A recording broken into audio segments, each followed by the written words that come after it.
this is a movie about movies, and we're going to do it the way they do movies. The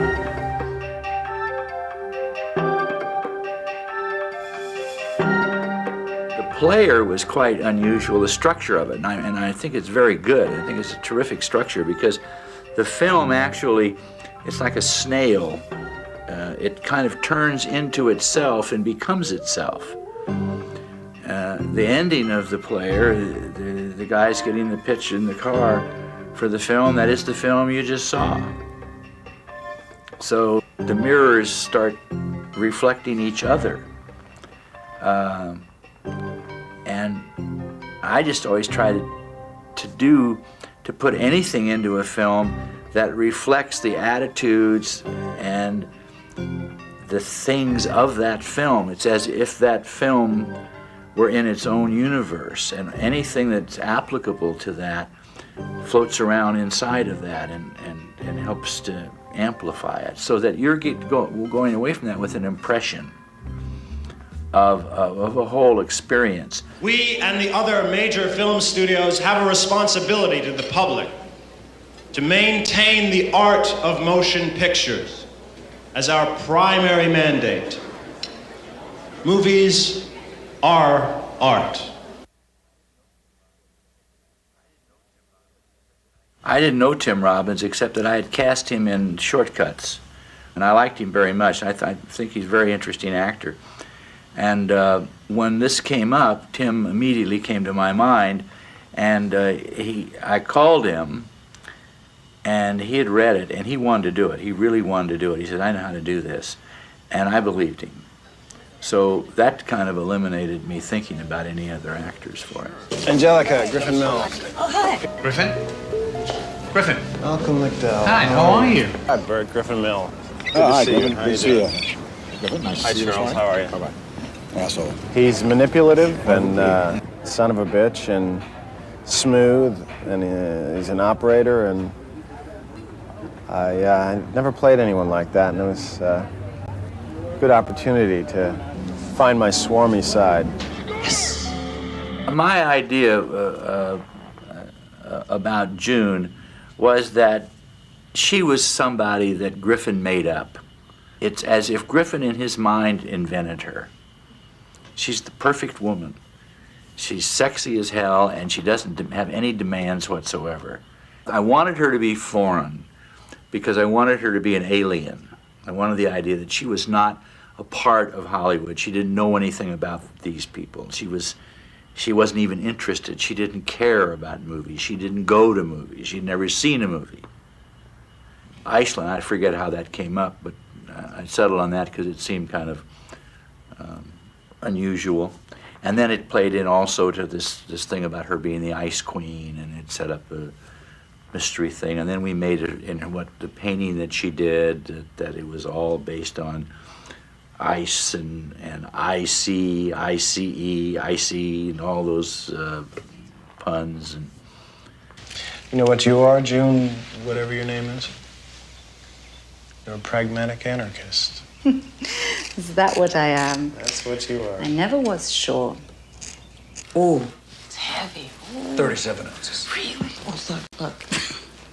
I want to thank my mother and her father's mother, who was the... Whoopee called up and says, she said, I want to be in your movie. And I said, well, Whoopee, you can play yourself in the movie. No, I want to play one of those characters. I went to see him and said, could I be in this movie, please? And here's the part I want. And so he gave it to me. I would hate to get the wrong person arrested. Oh, please. This is Pasadena. We do not arrest the wrong person. That's L.A. The famous or infamous tampon scene, we all put that together on the set just as we were getting ready to shoot it. These aren't mine. These are Slender Regular. These are yours. Yeah, I guess you have Jumbo. Well, I do use Jumbo. These are not mine. God, just trying to help you out. Look, did you see this guy that I remember? Bonnie Chereau, the D girl, the development girl, played by Cynthia Stevenson, is the nicest character in the Player. I mean, because she's somebody who rushes in and tries to play by the existing rules, and still has left a touch of compassion and morality. And consequently, she gets destroyed because there's no place for anybody like that. Bonnie Chereau is the hot lips of the player. To appear as themselves in the player, I called everybody I knew. There was a lot of celebrities in that, that graciously gave their time and came out, and they hit the cutting room floor. Patrick Swayze called and said he'd be happy to do anything for me.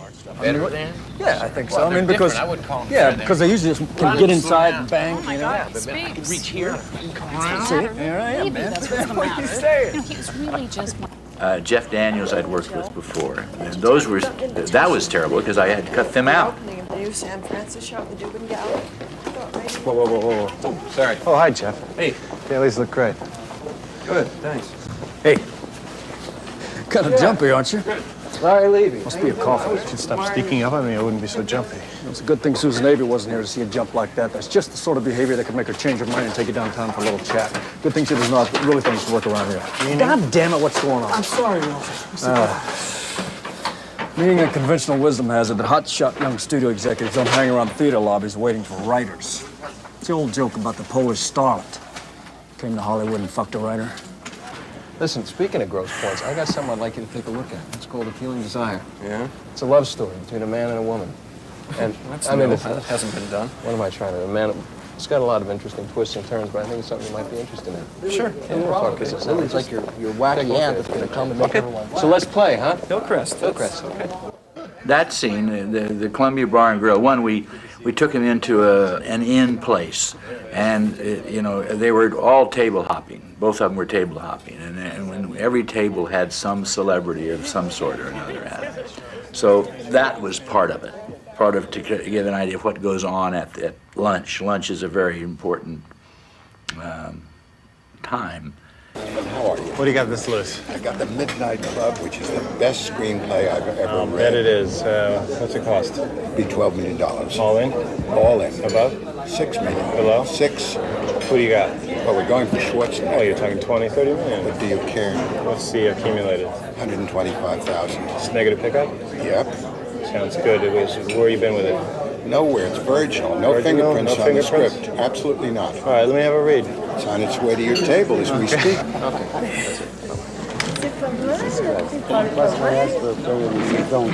Seymour. Larry, how are you? How are you? Good to see you. Great to see you. I haven't seen you since I Cassavetes tribute. Park City. It was very, that's right. very moving, yeah. Richard Edson, Larry Levy. Hi, glad to meet you. I just had lunch with Jarmusch last week, and we were talking about you. How you doing? that's great. Joe D'Alessandro. Hey, Larry Levy. pleasure. Tim, Larry Levy. We've met, actually, but I don't think you remember. Of course. I was canned a couple of years. Listen, I don't want to disturb you much. Now, listen, you got a great picture, great script I like, Appealing Desire. That is a good script, isn't it? I'm glad you like it. I like it a lot. I'll talk to you soon. Son of a bitch, I wanted to tell him I want that part. Yes, Appealing is it's a love story about a guy and a girl. It's new for me.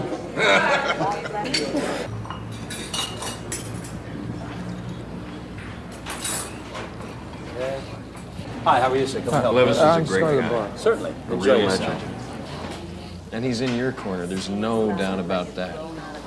No doubt about that. I mean, some people say he's old school, but I don't see it, do you? Except when he's talking about the Japanese. He's got nothing to worry. Well, maybe he does. They have a non-alcoholic beer? They're businessmen, good businessmen. They like to make money. We like to make money. Where's the conflict of interest? There's no conflict. We can all do that together. David Brown is sending over a script. I want coverage on it immediately, all right? I'll be back in a little while. You don't give a fuck about what I'm saying, do you? Not at all. I was expecting lunch, not a State of the Union address. Okay, maybe it's too much business. What's the matter, Griffin? Need a vacation? Need to get laid? That's probably it. I get it, Griffin. You're uncomfortable with my presence at the studio. I understand that. It sucks. If I were in your position, I'd resent it too. But it's a fact. I'm here. I'm right down the hall. Let's make the best of it. If you were in my position, what would you do? I'd give the new kid a break, see what he has to offer. I'd shake his hand, say welcome to the studio and good luck. Welcome to the studio and good luck. I like the confrontation between the two guys, but it didn't make the final cut. So, are you going to tell me where we are? 2 Bunch Palms. You've been here before, I take it. Once or twice. This used to be Al Capone's hideout. Who's Al Capone? The Al Capone suite was the last. I knew when I shot it, it probably wouldn't make it in the film. And when I edited the film, every screening, I left that in until the last. It was the last thing to go. What was he hiding from? He was from Chicago. Didn't like Los Angeles. Wouldn't go within 100 miles of the place. Didn't trust the people. I thought the idea of making her suspicious, putting her as possibly being dangerous to him. Oh, it's that there. David gave me that. He was obsessed with those things. I was sure he was going to shoot someone one day. He had one with him the night he died. In his briefcase. Police wondered about that. About what? About why he didn't use it. The idea that if he had had a gun in it and didn't defend himself made Griffin that much more guilty. Were I to redo this film today, chances are that would be in it. In the acting scenes with Lily Tomlin and Scott Glenn, the way I did that is that we had the little set and we had a scene written. There was a scene written between the two of them. It was supposed to be like a film noir of some kind. And then I stepped back, put my camera on it, and I took my assistant director and I said, okay, you direct this scene now. So our camera was rolling as they were trying to shoot this scene. So they were improvising all of that stuff. We're gonna go one more. Okay. Okay, get the ring. Get the sling. Also, look, I don't want to make waves, but it would be nice if my per diem was ready after we finish this. Yes, yes. Thank you. Okay, you on that? Okay, thank you. Okay, here we go. Ready for sling? I'm not. You're getting per diem. I'm 13. Marker. Rolling. Marker. So where are you from? Idaho? Where do you stay? I'm staying at the Chateau. All right, here we go. Yeah, because I live here, so you get per diem. How about a fresh cigarette, quick? I can't smoke many more because I'm not a smoker. In fact, I don't even like kind of promoting smoking. Action. Hang on just a minute. Okay. No, goddammit, Peterson. I've been around a while. I got a nose. I'm sorry, hang on. Okay, wait. No, goddammit, Peterson. I've been around a while. I got a nose. This situation stinks. It stinks of the company. You know, the fucking CIA. You ever hear of it? It's just the sort of operation those whiz kid fucks with the white shirts, bow ties, and pimples that pull off. Meanwhile, I'm stuck out here with my dick in a vice. Great. It's not enough that I'm stuck here in this flea trap with you. I'm not going to put up with your filthy mouth. My secretaries or somebody came in while the shooting was going on and heard Lily and Scott kind of bickering with each other, and they thought they were really having a fight, and they left. It was a series of accidents. All of the good things in any film are a series of accidents.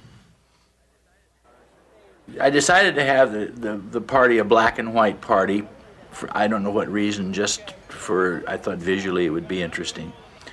And when I started inviting people, when I called Cher, I was trying to think of something that would make her think that she was a little more special than everybody else.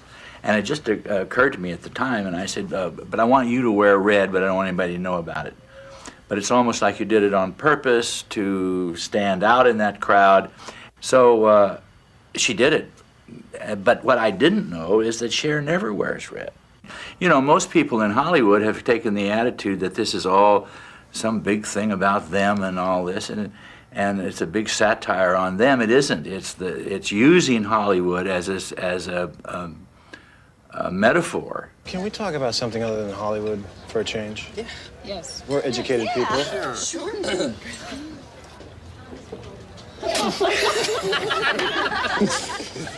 People are always talking about the Orson Welles tracking shot in, what was it, Touch of Evil. And I couldn't have made The Player if you can't do a satire unless mostly it's about yourself, unless you recognize all of those things that you hate in yourself. And I find myself doing the same thing. When I'm trying to sell shortcuts, when I was trying to raise money for shortcuts, I sounded just like one of those guys pitching. I'd say, this is very much like Nashville with, but you've got to think it's more blah, blah, blah, blah. Okay, here it is. The Graduate, Part 2. Right, it's Out of Africa meets Pretty Woman. I'm like Ghost meets Manchurian Candidate. There's not a dry eye in the house. So yeah, I'm a player. I'm not a winner, I'm a player.